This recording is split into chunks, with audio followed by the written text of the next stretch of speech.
On a décidé de se rencontrer régulièrement au niveau ministériel et de demander à nos services, au niveau technique, de travailler dans une façon très concrète sur 3 axes prioritaires.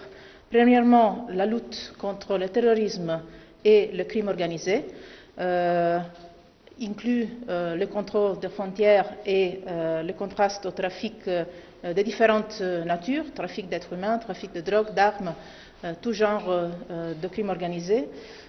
Deuxième niveau de coopération étroite qu'on va développer encore plus, la gestion commune des flux migratoires et la lutte contre le réseau des trafiquants.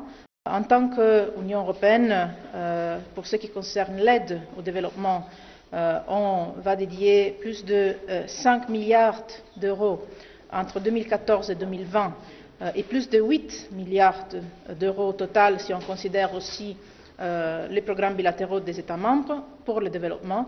Et on sait très bien que ça, c'est la première façon de faire face aux premiers 2 défis qu'on a.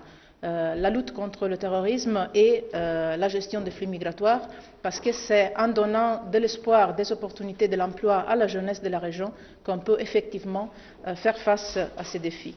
L'Union européenne a élaboré une stratégie pour le Sahel depuis 2011. Elle l'a assortie d'un plan d'action et nous nous sommes retrouvés autour des axes principaux qui sont 4, je crois. La question de la lutte contre la radicalisation, la question de la jeunesse, la question des frontières et quelles sont les perspectives qu'il faut donner dans cette lutte, aussi bien contre la criminalité et le terrorisme et bien entendu des projets et des programmes de développement. La question de la Libye, comment trouver une solution pour pouvoir remettre à flot un État qui malheureusement devient un État néant, il faut absolument que nous travaillions ensemble et là également nous convergeons. Sur la question de la lutte qui est un peu plus en bas, Boko Haram qui fait des ravages dans le bassin du lac Tchad, là également des décisions importantes ont été prises. D'ailleurs, je crois qu'il y a une délégation de l'Union européenne qui va partir ce soir pour Abuja.